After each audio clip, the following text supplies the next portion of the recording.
नमस्कार मित्रों, और मैं महाराज कुमार गुप्ता आज की इस म्यूजिक क्लास में मित्रों आपको स्वागत करते हैं। जैसा कि मित्रों आप सभी जानते हैं कि बीपीएससी टीआरई 3 का एग्जाम का डेट मित्रों घोषित हो गया है और उसके मद्देनजर मित्रों रखते हुए मित्रों म्यूजिक का मॉक टेस्ट मित्रों 6 नंबर हम लाए हैं। यदि मित्रों बीपीएससी म्यूजिक से मित्रों टीआरई 3 या फिर मित्रों टीआरई 4 यदि क्वालिफाई होना चाहते हैं मित्रों, तो मॉक टेस्ट मित्रों आपके एग्जाम से मित्रों रामबाण साबित होने वाला है। ठीक है मित्रों, इस चैनल पर प्रतिदिन रात्रि 8 बजे म्यूजिक के क्लास जैसे एमसीक्यूज चलाए जाते हैं, अतः क्लास को मित्रों प्रतिदिन आप जरूर ज्वाइन करें। मित्रों बिना समय गवाए हुए बीपीएससी लेवल मित्रों जैसे किस तरीका से 5 ऑप्शन देता है मित्रों, उसी तरीका से हम भी मित्रों आपके समक्ष जैसे प्रश्नों को लाए हैं। पहला प्रश्न आपका है, हिंदुस्तानी संगीत के तीव्र मध्यम कर्नाटक की संगीत ठीक है किस नाम से मित्रों जाना जाता है? अंतर, कौशिक, प्रतिमा। डी में मित्रों आपका उपयुक्त में से एक से अधिक, ई में आपका उपयुक्त में से कोई नहीं। मित्रों फट से बताइए कि इस प्रश्न का आंसर क्या होगा। कोशिश कीजिए मित्रों कि सभी प्रश्नों का आंसर आप कमेंट्स में देते रहें, ताकि सभी प्रश्नों पर मित्रों स्पष्ट रूप से आपको कमांड होता रहेगा। तो मित्रों 2 नंबर प्रश्न का आंसर आपका हो जाएगा ऑप्शन नंबर एप्पल, अंतर। ठीक है, अगले प्रश्न पर क्लिक कीजिएगा। हिंदुस्तानी संगीत का शुद्धनी दक्षिण संगीत पद्धति के किस नाम से मित्रों समान है? ए में आपको कौशिकनी, बी में आपको काकलिनी, सी में है जुदनी, डी में मित्रों उपयुक्त में से एक से अधिक, ई में आपका उपयुक्त में से कोई नहीं। मित्रों फट से एकदम कमेंट्स में आंसर दीजिए कि इस प्रश्न का आंसर क्या होगा। मित्रों प्रत्येक प्रश्न का आंसर कमेंट्स में देख करके आप लास्ट में जरूर बताइए कि कितने प्रश्नों का आंसर आपका सही हुआ। तो मित्रों 3 नंबर प्रश्न का आंसर आपका हो जाएगा जुदनी, मतलब ऑप्शन नंबर सी मित्रों आपका सही है। अगले प्रश्न पर मित्रों क्लिक कीजिएगा कि 5 स्वरों के प्रयोग से कौन सी जाति बनती है? फट से बताइए मित्रों कि 5 स्वरों के प्रयोग से कौन सी जाति बनती है? ए में आपका साडव है, बी में ऑडव, सी में संपूर्ण है, डी में मित्रों उपयुक्त में से एक से अधिक, ई में आपका उपयुक्त में से कोई नहीं। मित्रों फटाफट बताइए कि 5 स्वरों के प्रयोग से कौन सी जाति मित्रों बनती है? तो मित्रों ऑडो बनेगी। ऑप्शन नंबर बी आपका सही है। ध्यान दीजिएगा मित्रों, बहुत ही महत्वपूर्ण बात आपको बता रहे हैं। ऑडो में आपको 5 स्वर पाया जाता है, साडो में जो मित्रों 6 स्वर पाया जाता है, संपूर्ण में आपको 7 स्वर पाया जाता है। इस प्रकार हम लोग अगले प्रश्न पर खेल करेंगे। स्वरों की नियमानुसार उलट पुलट रचना को क्या कहते हैं? स्वरों की नियमानुसार उलट पुलट रचना को मित्रों क्या कहते हैं? आकार कहते हैं, अलंकार कहते हैं, जाति उपयुक्त में से एक से अधिक, उपयुक्त में से कोई नहीं। मित्रों फट से बताइए कि स्वरों के नियमानुसार मित्रों उलट पुलट रचना को मित्रों क्या कहते हैं? तो मित्रों इस प्रश्न का आंसर आपको कमेंट्स में जरूर देना चाहिए। फटाफट मित्रों कमेंट्स में आंसर दीजिए। तो मित्रों इस प्रश्न का आंसर हो गया अलंकार कहते हैं। ऑप्शन नंबर बी मित्रों आपका सही है। मित्रों अगले प्रश्न पर क्लिक कीजिएगा। उर्दू या फारसी भाषा के गीत किसमें पाए जाते हैं? उर्दू या फारसी भाषा के गीत मित्रों किसमें पाए जाते हैं? भजन में, ठुमरी में, गजल में। डी में मित्रों उपयुक्त में से एक से अधिक, ई में आपका उपयुक्त में से कोई नहीं। मित्रों फट से बताइए कि उर्दू या फारसी भाषा के गीत किसमें पाए जाते हैं? तो मित्रों गजल एकदम 100% सही है। ऑप्शन नंबर सी मित्रों आपका सही आंसर है। अगले प्रश्न पर क्लिक कीजिएगा। संगीत का आधार को कौन सा नाद माना जाता है? मतलब संगीत का आधार जो है मित्रों कौन सा नाद है? हाथ है, अनाहत है, दोनों सही है। डी में मित्रों आपका उपयुक्त में से एक से अधिक, ई में आपका उपयुक्त में से कोई नहीं। मित्रों फट से बताइए कि संगीत का आधार जैसे मित्रों कौन सा नाद होता है? मित्रों 7 नंबर प्रश्न का आंसर हो जाएगा ऑप्शन नंबर एप्पल। आहत नाद जो है मित्रों संगीत का मित्रों बेस मतलब आधार माना जाता है। अगला प्रश्न आपका है, ध्यान दीजिएगा, संगीत में तार के कंपन को क्या कहते हैं? मित्रों फटाफट कमेंट्स में आंसर दीजिए। और जितने भी हमारे मित्रों स्टेट का एग्जाम दे चुके हैं उन लोग से मित्रों ऑर्डर भी और रिक्वेस्ट भी है कि मित्रों बीपीएससी टीआरई 4 के लिए मित्रों आप लोग एकदम 100% मित्रों एक्टिव रहिए, क्योंकि मित्रों समय आपको नहीं मिलेगा। ठीक है, संगीत में तार के कंपन को क्या कहते हैं? आंदोलन कहते हैं, दोलन कहते हैं, ध्वनि कहते हैं। डी में तो उपयुक्त में से एक से अधिक, ई में आपका मित्रों उपयुक्त में से कोई नहीं। तो संगीत में तार के कंपन को क्या कहते हैं? तो मित्रों बहुत ही इजी प्रश्न है मित्रों, तो इसको आंदोलन कहते हैं। ऑप्शन नंबर एप्पल आपका मित्रों सही आंसर है। मित्रों और अगले प्रश्न पर खेल कीजिएगा कि कौन कौन से स्वर कोमल भी होते हैं। कोमल स्वर कुल मित्रों 4 है। कोमल स्वर कुल कितने हैं? 4 है। तो कौन कौन से मित्रों 4 ऐसे हैं जिसको मित्रों कोमल स्वर के अंतर्गत रखा गया है? मित्रों फट से कमेंट्स में आंसर दीजिए। ABCD, ABC में से मित्रों कोई आंसर आपका सही है तो मित्रों फट से बताइए कि कौन से स्वर मित्रों कोमल स्वर के अंतर्गत मित्रों आते हैं। तो मित्रों 9 नंबर प्रश्न का आंसर आपका हो जाएगा एप्पल। रे ग धानी, रे ग धानी एप्पल आंसर मित्रों आपका सही आंसर है। मित्रों और अगले प्रश्न पर खेल कीजिएगा। अगला प्रश्न आपका है कौन कौन स्वर अचल स्वर कहलाता है? कौन कौन स्वर मित्रों अचल स्वर कहलाता है? सा और प, म और प, सा और म। डी में मित्रों उपयुक्त में से एक से अधिक, ई में आपको उपयुक्त में से कोई नहीं। मित्रों फट से बताइए कि कौन कौन से स्वर अचल स्वर कहलाते हैं। तो मित्रों 10 नंबर प्रश्न का आंसर आपको हो जाएगा ऑप्शन नंबर एप्पल। सा और प को मित्रों स्वरों में अचल स्वर कहा जाता है। अगले प्रश्न पर खेल कीजिएगा। तीनों सप्तकों के नाम बताएं। फट से मित्रों बताइए कि 3 सप्तक हैं तो तीनों सप्तक का मित्रों नाम क्या है? मंद सप्तक, मध्य सप्तक और तार सप्तक। बी में आपका है नीच, मध्य और ऊंचा। सी में मित्रों सरज, मध्यम और पंचम। डी में मित्रों उपयुक्त में से एक से अधिक, ई में आपको उपयुक्त में से कोई नहीं। मित्रों बताते चले कि 11 नंबर प्रश्न का आंसर आपको हो जाएगा ऑप्शन नंबर एप्पल आपका 100% सही है। मंद्र सप्तक, मध्य सप्तक और तार सप्तक मतलब एप्पल मित्रों आंसर 100% क्या है? सत्य है। मित्रों और अगले प्रश्न पर खेल कीजिएगा। इनमें से किस राग में ग निस्वर कोमल लगते हैं? इनमें से किस राग में ग निस्वर मित्रों कोमल लगते हैं? यमन है, बिलावल है, काफी है। डी में तो उपयुक्त में से एक से अधिक, ई में आपको उपयुक्त में से कोई नहीं। मित्रों फट से बताइए इनमें से किस राग में ग निस्वर कोमल लगते हैं। तो मित्रों 12 नंबर प्रश्न का आंसर हो जाएगा ऑप्शन नंबर सी, काफी मित्रों आंसर आपका सही है। मित्रों और अगले प्रश्न पर खेल कीजिएगा। राग यमन के वादी संवादी स्वर को बताइए। मित्रों जिस प्रश्न को मित्रों हम पढ़ते हैं उस प्रश्न का आंसर मित्रों कमेंट्स में आप तुरंत दिया कीजिए, ठीक है, ताकि मित्रों तत्काल आपको पता चलेगा कि आपके द्वारा याद कितना है और कितना नहीं है। राग यमन के वादी संवादी स्वर को बताइए। तो मित्रों स और प, बी में स और म और सी में मित्रों ग और धा। मित्रों यही 3 में से कोई मित्रों एक आंसर तो है ही नहीं है।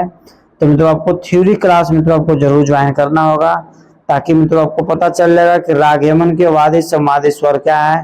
तो मित्रों इनमें से कोई नहीं, ऑप्शन नंबर ई मित्रों आंसर आपका सही है। मित्रों अगले प्रश्न पर खेल कीजिएगा। अगला प्रश्न आपका है कि प म ग रे सा से किस राग का मित्रों बोध होता है? यमन का, बिहार का, सावरी का। डी में मित्रों उपयुक्त में से एक से अधिक, ई में आपका उपयुक्त में से कोई नहीं। मित्रों फट से आंसर बताइए कि मित्रों इस राग का मित्रों किस राग का मित्रों बोध कराता है। तो मित्रों इस प्रश्न का आंसर आपका हो जाएगा ऑप्शन नंबर ई, उपयुक्त में से कोई नहीं, ठीक है। मित्रों और अगले प्रश्न पर खेल कीजिएगा। अगला प्रश्न आपका है कौन 2 स्वर किसी भी राग में एक साथ वर्जित नहीं होते हैं? कौन से 2 स्वर मित्रों ऐसे हैं जो किसी भी राग में मित्रों एक साथ वर्जित नहीं होते हैं? सा और म, सा और प, म और प। और डी में मित्रों उपयुक्त में से एक से अधिक, ई में मित्रों उपयुक्त में से कोई नहीं। मित्रों फट से बताइए कि 15 नंबर प्रश्न का आंसर क्या होगा। तो मित्रों बताते चले कि म और प मतलब ऑप्शन नंबर सी मित्रों आपका आंसर सही है। इस प्रकार मित्रों और अगले प्रश्न पर बारीकी से खेल कीजिएगा। अगला प्रश्न आपका है सा, म और प की कितनी कितनी श्रुतियां मानी जाती है? ए में आपका मित्रों ऑप्शन है प्रत्येक की 2, बी में प्रत्येक की 3, प्रत्येक की 4 और डी में मित्रों उपयुक्त में से एक से अधिक, ई में मित्रों उपयुक्त में से कोई नहीं। मित्रों फट से बताइए इस प्रश्न का आंसर क्या होगा। मित्रों बताते चले कि 16 नंबर प्रश्न का आंसर हो जाएगा ऑप्शन नंबर सी, प्रत्येक की 4 मतलब ऑप्शन नंबर सी मित्रों आपका आंसर सही है। इस प्रकार मित्रों और अगले प्रश्न पर कर लीजिएगा किस राग के वादी संवादी में मित्रों संभववाद का मित्रों संभव भाव नहीं है? ए में आपका 8 से 10, बी में 9 से 13, सी में 10 से 15, डी मित्रों 4 से 6। मित्रों बताइए कि किस राग के वादी संवादी में समवाद भाव नहीं है। तो मित्रों बताते चले कि इस प्रश्न का आंसर आपका हो जाएगा मित्रों ऑप्शन नंबर बी, मतलब 9 से 13 मित्रों आंसर आपका सही है। इस प्रकार मित्रों और अगले प्रश्न पर बारीकी से केयर कीजिएगा कि धमार ताल कितनी मात्रा की होती है। 10, 14, 15 मित्रों फट से बताइए कि धमार ताल जो है मित्रों कितनी मात्रा की होती है। मित्रों बताते चले कि धमार ताल जो है मित्रों 14 मात्रा की होती है। ऑप्शन नंबर बी मित्रों आपका सही है। मित्रों अगले प्रश्न पर बारीकी से केयर कीजिएगा, किस गायकी के साथ पखावज की संगत होती है। ध्रुपद, ख्याल, टप्पा, डी में मित्रों उपयुक्त में से एक से अधिक, ई में आपको उपयुक्त में से कोई नहीं। मित्रों फट से बताइए कि किस गायकी के साथ पखावज की संगत होती है। तो मित्रों इस प्रश्न का आंसर आप कमेंट्स में जरूर दीजिए। तो मित्रों पखावज का जो मित्रों संगत होती है ध्रुपद के साथ होती है। ध्रुपद का आविष्कार किसने किया था? तो मानसी तोमर ने। अगला प्रश्न मित्रों, सारंग देव द्वारा लिखित प्रसिद्ध ग्रंथ मित्रों इनमें से कौन सा है। विदेशी, संगीत रत्नाकर, नाट्यशास्त्र। डी में मित्रों उपयुक्त में से एक से अधिक, ई में आपको उपयुक्त में से कोई नहीं। मित्रों फट से बताइए कि सारंग देव साहब द्वारा लिखित इनमें से मित्रों ग्रंथ कौन सा है। तो मित्रों बताते चलें कि संगीत रत्नाकर के जो मित्रों लेखक है सारंग देव साहब है। अगले मित्रों इस प्रकार अगले प्रश्न पर बारीकी से केयर कीजिएगा। अगला प्रश्न आपका है, ध्यान दीजिएगा, राग खमाज के गाने का समय मित्रों क्या है। रात्रि का द्वितीय पहर, प्रातःकालीन, सायंकालीन। डी में मित्रों उपयुक्त में से एक से अधिक, ई में आपको उपयुक्त में से कोई नहीं। मित्रों फट से बताइए कि राग खमाज के गाने का समय मित्रों क्या है। तो मित्रों 21 नंबर प्रश्न का आंसर हो जाएगा, राग खमाज के गाने का जो समय है मित्रों रात्रि का द्वितीय पहर है। ये पल आंसर मित्रों आपका सही है। मित्रों इस प्रकार अगले प्रश्न पर बारीकी से केयर कीजिएगा, इनमें से कौन सा कथन सही है। झपताल में 12 मात्राएं होती है। बी में मित्रों झपताल में 3 तालियां होती है। सी में झपताल में 6 विभाग होता है। और डी में मित्रों उपयुक्त में से एक से अधिक, ई में मित्रों उपयुक्त में से कोई नहीं। मित्रों फट से बताइए कि इनमें से कौन सा मित्रों कथन सही है। तो मित्रों बताते चलें कि झपताल में 3 तालियां होती है। ऑप्शन नंबर बी मित्रों आपका सही है। इस प्रकार मित्रों और अगले प्रश्न पर बारीकी से केयर कीजिएगा, पुरिया राग किस ठाट का है। ए में आपका पूर्वी, बी में मारवासी में काफी, डी में मित्रों उपयुक्त में से एक से अधिक, ई में आपको उपयुक्त में से कोई नहीं। मित्रों फट से बताइए कि पुरिया राग किस ठाट का है। मित्रों बताते चले कि 23 नंबर प्रश्न का आंसर आपको हो जाएगा मारवा का। ऑप्शन नंबर बी मित्रों आपका सही है।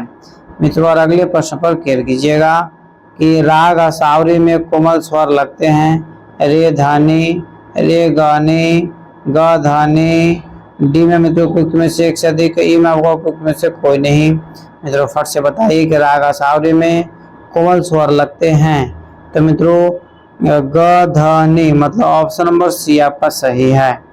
मित्रों और अगले प्रश्न पर केयर कीजिएगा। अगला प्रश्न आपका है कि चौगुन की लयकारी में एक मात्रा में कितनी मात्राओं का प्रयोग करते हैं। चौगुन की लयकारी मित्रों एक मात्रा में कितनी मात्राओं का प्रयोग करते हैं। ए में आपका 5 है, बी में 3 है, सी में 2 है, डी मित्रों उपयुक्त में से एक से अधिक, ई में आपको उपयुक्त में से कोई नहीं। मित्रों फट से कमेंट्स में आंसर दीजिए कि इस प्रश्न का आंसर क्या होगा। मित्रों बताते चले कि 25 नंबर प्रश्न का आंसर हो जाएगा उपयुक्त में से कोई नहीं, मतलब ऑप्शन नंबर ई मित्रों आपका आंसर सही है। मित्रों अगले प्रश्न पर बारीकी से केयर कीजिए और मित्रों सभी प्रश्नों का आंसर आपको कमेंट्स में जरूर देना है। और मित्रों यदि इस चैनल पर पहली बार विजिट कर रहे हैं मित्रों तो चैनल को सब्सक्राइब जरूर कर लीजिए, लाइक कीजिए, शेयर कीजिए और मित्रों सभी प्रश्नों का आंसर कमेंट्स में जरूर दीजिए। बांसुरी किस वर्ग का वाद्य है। घन है, तप्त है, सुशील है। डी में मित्रों उपयुक्त में से एक से अधिक, ई में आपको उपयुक्त में से कोई नहीं। मित्रों फट से बताइए कि बांसुरी किस वर्ग का वाद्य है। तो मित्रों बताते चले कि बांसुरी जो है मित्रों सुशील वाद्य के अंतर्गत आएगा। ऑप्शन नंबर सी आपका सही है। मित्रों अगले प्रश्न पर केयर कीजिएगा, 3 ताल के 4 आवर्तन में कितनी मात्राएं होती है। 3 ताल के 4 आवर्तन में कितनी मात्राएं होती है। 44, 48, 56। डी में मित्रों उपयुक्त में से एक से अधिक, ई में आपको उपयुक्त में से कोई नहीं। मित्रों फट से बताइए कि 3 ताल के 4 आवर्तन में कितनी मात्राएं होती है। तो मित्रों 27 नंबर प्रश्न का आंसर हो जाएगा उपयुक्त में से कोई नहीं, मतलब ऑप्शन नंबर ई मित्रों आपका आंसर सही है। मित्रों और अगले प्रश्न पर बारीकी से केयर कीजिएगा। अगला प्रश्न आपका है, ध्यान दीजिएगा, राग मारवा का वर्जित स्वर है न ध प। न ध प फट से मित्रों बताइए कि राग मारवा का वर्जित स्वर क्या है। जो कमेंट से एकदम मित्रों टूट पड़िए और मित्रों फटाफट कमेंट्स आंसर दीजिए कि राग मारवा का वर्धित स्वर मित्रों प को माना गया है। ऑप्शन नंबर सी आपका सही है मित्रों। और अगले प्रश्न पर खेल कीजिएगा कि ध्रुपद गान में कितनी बानी का प्रचलन है। मित्रों फट से बताइए कि ध्रुपद गान में मित्रों कितने बानी का प्रचलन है। 2, 4, 5। डी में मित्रों उपयुक्त में से एक से अधिक, ई में आपको उपयुक्त में से कोई नहीं। मित्रों फट से बताइए कि ध्रुपद गान में कितने बानी का प्रचलन है। तो मित्रों 29 नंबर प्रश्न का आंसर आपको हो जाएगा 4 बानी मित्रों प्रचलित है। ऑप्शन नंबर बी आपका सही है मित्रों। और अगले प्रश्न पर खेल कीजिएगा कि इनमें से कौन सा सही नहीं है। ये में आपका किसी राग में मध्यम और पंचम एक साथ मित्रों वर्जित हो सकते, एक साथ वर्जित नहीं हो सकते हैं। बी में आपका है रागों में आरोह और अवरोह क्रम से रहते हैं। सी में सभी रागों में षड्ज आवश्यक नहीं है। डी में मित्रों उपयुक्त में से एक से अधिक, ई में उपयुक्त में से कोई नहीं। मित्रों फट से बताइए कि इस प्रश्न का आंसर क्या होगा। तो मित्रों 30 नंबर प्रश्न का आंसर हो जाएगा ऑप्शन नंबर सी, सभी राग में षड्ज आवश्यक नहीं है। सभी राग में षड्ज आवश्यक नहीं है। मित्रों अगला प्रश्न आपका है कि ठुमरी गान शैली में निम्न ताल का प्रयोग होता है। तीव्रा, धमार, ताल, 4 ताल। डी में मित्रों उपयुक्त में से एक से अधिक, ई में आपका उपयुक्त में से कोई नहीं। मित्रों फट से बताइए कि ठुमरी गान शैली में निम्न ताल का प्रयोग होता है। तो मित्रों 31 नंबर प्रश्न का आंसर हो जाएगा इनमें से कोई नहीं। मतलब मित्रों कहने का मतलब इनमें से कोई ऑप्शन सही नहीं है। मित्रों 32 नंबर प्रश्न पर बारीकी से खेल कीजिएगा। अगला प्रश्न आपका है कि प्रत्येक ग्राम से कितनी मूर्छनाओं की रचना होती है। 5, 7, 6। डी में मित्रों उपयुक्त में से एक से अधिक, ई में आपको उपयुक्त में से कोई नहीं। मित्रों फट से बताइए कि प्रत्येक ग्राम से कितनी मूर्छनाओं की रचना होती है। तो मित्रों बताते चलें कि प्रत्येक ग्राम से मित्रों जो है आपको 7 मूर्छनाओं की रचना मित्रों होती है। ऑप्शन नंबर बी आपका सही है। ऑप्शन नंबर बी क्या आपका है सही है मित्रों। अगले प्रश्न पर मित्रों खेल कीजिएगा। अगला प्रश्न आपका है राग दरबारी का कन्हाड़ा गाने का समय क्या है। राग दरबारी कन्हाड़ा गाने का समय मित्रों क्या है। रात का पहला प्रहर, दूसरा का रात का तीसरा प्रहर, तीसरा का मित्रों रात का दूसरा प्रहर और चौथा उपयुक्त में से एक से अधिक और डी में मित्रों उपयुक्त में से कोई नहीं। मित्रों फट से बताइए कि इस प्रश्न का आंसर क्या होगा। तो मित्रों बताते चले कि 33 नंबर प्रश्न का आंसर है ऑप्शन नंबर सी। सी कहने का मतलब है कि रात का दूसरा प्रहर मित्रों राग दरबारी कन्हाड़ा जो है गाया जाता है। इस प्रकार मित्रों और अगले प्रश्न पर हम लोग क्लियर करेंगे। अगला प्रश्न आपका है यह ताल ठुमरी गायक में बजाई जाती है। मतलब इनमें से कौन सी मित्रों ताल है जिसको ठुमरी गायकी के साथ मित्रों बजाई जाती है। एक ताल, दीपचंदी ताल, रूपक ताल। डी में मित्रों उपयुक्त में से एक से अधिक, ई में आपको उपयुक्त में से कोई नहीं। मित्रों फट से बताइए कि इस प्रश्न का आंसर क्या होगा। तो मित्रों बताते चले कि 34 नंबर प्रश्न का आंसर आपका हो जाएगा दीपचंदी ताल। दीपचंदी ताल ऑप्शन नंबर बी मित्रों आपका सही है। इस प्रकार मित्रों और अगले प्रश्न पर हम लोग क्लियर करेंगे। अगला प्रश्न आपका है नाद कितने प्रकार के होते हैं। यदि मित्रों इस प्रश्न का आंसर आप नहीं देते हैं तो चुल्लू भर पानी में आपको डूब जाने की जरूरत है, क्योंकि मित्रों तो ठीक नहीं कि इस प्रश्न का आंसर मित्रों कितनी बार हम बता चुके कि नाद कितने प्रकार के होते हैं। मित्रों सभी मित्रों का आंसर सही आ रहा है, इसके लिए सभी को दिल से धन्यवाद। मित्रों नाद आपको 2 प्रकार एकदम सही, इसमें कोई डाउट नहीं है। ठीक है, आहत नाद और अनाहत नाद। एक इस प्रकार मित्रों और अगले प्रश्न पर कर कीजिएगा कि वैदिक काल में सामगान में कितने स्वर प्रयुक्त होते थे।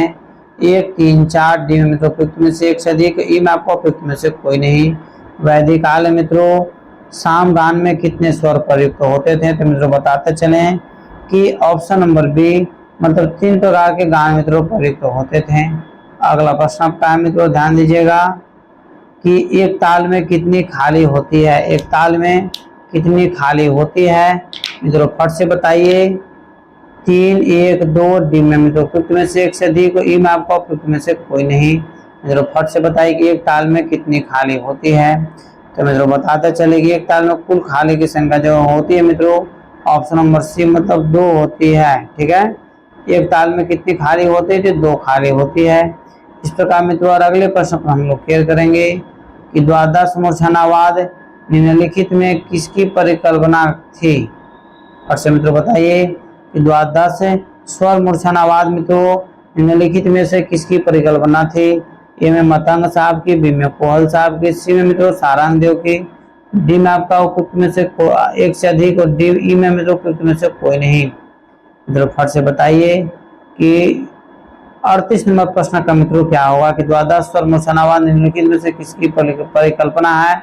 तो मित्रों बताते चले कि इस प्रश्न का आंसर आपको हो जाएगा ऑप्शन नंबर एप्पल। एप्पल कहने का मतलब है मित्रों ध्यान दीजिएगा कि मतंग की। इस प्रकार मित्रों हम लोग अगले प्रश्न पर क्लियर करेंगे। अलाउद्दीन खां कहाँ रहते थे? मित्रों फट से बताइए कि अलाउद्दीन खां मित्रों कहाँ रहते थे? ए में आपका गभर में, बी में मगहर में, सी में मैहर में, डी में मित्रों उपयुक्त में से एक से अधिक और ई में मित्रों उपयुक्त में से कोई नहीं। मित्रों फट से बताइए कि अलाउद्दीन खां कहाँ रहते थे? तो मित्रों बताते चले कि अलाउद्दीन खां जो मित्रों रहते थे, इस प्रश्न का आंसर हो जाएगा ऑप्शन नंबर सी, मैहर घराना मित्रों रहते थे। इस प्रकार मित्रों हम लोग अगले प्रश्न पर क्लियर करेंगे। अगला प्रश्न आपका है कि किस काल में राग रागनी वर्गीकरण प्रचलित था? किस काल में मित्रों राग रागनी वर्गीकरण प्रचलित था? ए में आपका मध्यकाल, बी में बौद्ध काल, सी में मित्रों प्राचीन काल, डी में आपका उपयुक्त में से एक से अधिक, ई में आपका उपयुक्त में से कोई नहीं। मित्रों फट से कमेंट्स में आंसर दीजिए कि इस प्रश्न का आंसर क्या होगा। मित्रों 40 नंबर प्रश्न का आंसर हो जाएगा ऑप्शन नंबर एप्पल।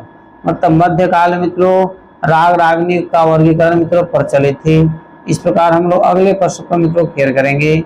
नाट्य शास्त्र ग्रंथ के रचनाकार कौन है? मित्रों फट से बताइए कि नाट्य शास्त्र ग्रंथ को मित्रों किसने लिखा? ए में मतंग साहब, बी में भरत मुनि, सी में अहोबल साहब और डी में मित्रों उपयुक्त में से एक से अधिक, ई में आपको उपयुक्त में से कोई नहीं। मित्रों फट से बताइए नाट्य शास्त्र ग्रंथ के रचनाकार कौन है? तो मित्रों 41 नंबर प्रश्न का आंसर आपका हो जाएगा ऑप्शन नंबर बी, मित्रों भरत मुनि साहब हैं। कौन है? भरत मुनि साहब। अगले प्रश्न पर मित्रों क्लियर कीजिएगा। अगला प्रश्न आपका है राग खमाज की वादी स्वर क्या है? राग खमाज की वादी स्वर क्या है? म ग प। डी में मित्रों आपका उपयुक्त में से एक से अधिक, ई में आपका उपयुक्त में से कोई नहीं। मित्रों फट से बताइए राग खमाज का वादी स्वर मित्रों क्या है? तो मित्रों 42 नंबर प्रश्न का आंसर आपका हो जाएगा ऑप्शन नंबर बी, मतलब ग मतलब गंधार सही आंसर है। अगले प्रश्न पर मित्रों क्लियर कीजिएगा। अगला प्रश्न आपका है कि ध्रुपद गान शैली की कितनी बानियां प्रचलित है? मित्रों 3, 2, 4। मित्रों फट से कमेंट्स में आंसर दीजिए क्योंकि इस प्रश्न का आंसर मित्रों कुछ देर पहले मित्रों इसी क्लास में बताए हैं। ध्रुपद गान शैली की कितनी बानियां मित्रों प्रचलित है? मित्रों फटाफट कमेंट्स में आंसर दीजिए। तो मित्रों इस प्रश्न का आंसर आपका हो जाएगा ऑप्शन नंबर सी, मतलब 4 आंसर क्या है? सही है। ऑप्शन नंबर सी मित्रों आपका 100% क्या है मित्रों? सही है। अगले प्रश्न पर मित्रों क्लियर कीजिएगा कि किस ग्रंथ के सप्ताध्याय भी कहा गया है? किस ग्रंथ को मित्रों सप्ताध्याय भी कहा गया है? संगीत राज, संगीत परिजात, संगीत रत्नाकर, डी मित्रों उपयुक्त में से एक से अधिक, ई में आपको उपयुक्त में से कोई नहीं। मित्रों फट से बताइए कि किस ग्रंथ को मित्रों सप्ताध्याय भी कहा जाता है? तो मित्रों संगीत रत्नाकर मित्रों 7 अध्याय है, इसलिए मित्रों इसको सप्ताध्याय के नाम से मित्रों जाना जाता है। ऑप्शन नंबर सी मित्रों आपका सही है। मित्रों अगले प्रश्न पर क्लियर कीजिएगा। अगला प्रश्न आपका है मित्रों कि ध्रुपद का आविष्कार किसने किया था? मित्रों कुछ देर पहले मित्रों ध्रुपद से रिलेटेड मित्रों प्रश्न आया था, तो उसी समय मित्रों इसका आंसर हम बता दिए थे कि ध्रुपद का आविष्कार मित्रों किसने किया? महाराणा कुंभा, मानसी तोमर, सी में मित्रों सुखदेव सिंह, डी में उपयुक्त में से कोई नहीं। तो मित्रों बार बार मित्रों हम बोल रहे कि कमेंट्स पर जरूर आंसर दीजिए। तो मित्रों 45 नंबर प्रश्न का आंसर हो जाएगा option number B, Mansi Tomar. अगले प्रश्न पर मित्रों क्लियर कीजिएगा कि रविंद्र संगीत में प्रयुक्त यह संगीत वाद्य है? सितार, बांसुरी, इसराज, डी में मित्रों उपयुक्त में से एक से अधिक, ई में आपको उपयुक्त में से कोई नहीं। तो फट से बताइए कि रविंद्र संगीत में प्रयुक्त यह संगीत का वाद्य है? तो मित्रों बताता चले कि 46 नंबर प्रश्न का आंसर हो जाएगा इसराज। 46 नंबर प्रश्न का आंसर हो जाएगा मित्रों उपयुक्त में से एक से अधिक, ऑप्शन नंबर डी आपका सही है।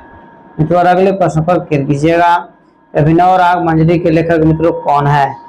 फट से बताइए कि अभिनव राग मंजरी के लेखक मित्रों कौन है? नारद साहब, भरत साहब, पंडित भारत खंड, डी में उपयुक्त में से एक से अधिक, ई में आपको उपयुक्त में से कोई नहीं। मित्रों फट से बताइए कि अभिनव राग मंजरी के लेखक कौन है? तो मित्रों पंडित भारत खंडे साहब।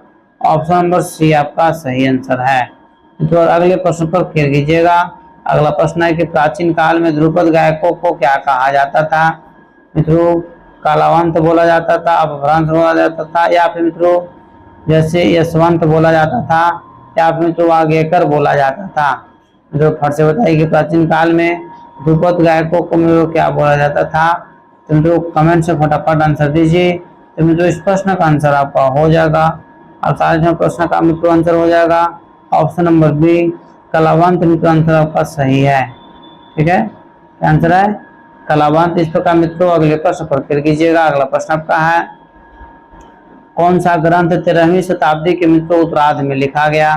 संगीत राज, संगीत रत्नाकर, विदेशी, डी में मित्रों उपयुक्त में से एक सदी को, ई में आपको उपयुक्त में से कोई नहीं। मित्रों फट से बताइए कि कौन सा ग्रंथ मित्रों 13वीं शताब्दी के उत्तरार्ध में लिखा गया। तो मित्रों 49 नंबर प्रश्न का आंसर हो जाएगा मित्रों संगीत रत्नाकर। ऑप्शन नंबर बी आपका मित्रों सही आंसर है। मित्रों और अगले प्रश्न पर फिर कीजिएगा। अगला प्रश्न आपका है जल तरंग किस वर्ग का जल तरंग मित्रों किस वर्ग विशेष का वाद्य है। ए में आपका घान, बी में सुशीर, सी में आपका औनद और डी में मित्रों उपयुक्त में से एक से अधिक, ई में आपको उपयुक्त में से कोई नहीं। मित्रों बताते चले कि जल तरंग जो है मित्रों आपको चीनी मिट्टी के मित्रों बना होता है। मित्रों उसको धातु के अंतर्गत माना गया है। अतः मित्रों जल तरंग जैसे मित्रों घन वाद के अंतर्गत आएगा। ऑप्शन नंबर एप्पल आपका मित्रों सही है। मित्रों अगले प्रश्न पर खेल कीजिएगा बारीकी से कि नाट्य शास्त्र में मित्रों कितनी लिखा है। नाट्य शास्त्र मित्रों नाट्य शास्त्र को मित्रों किसने लिखा है। भरत मुनि, नारद साहब, सारंगदेव, डी में मित्रों उपयुक्त में से एक से अधिक, ई में आपको उपयुक्त में से कोई नहीं।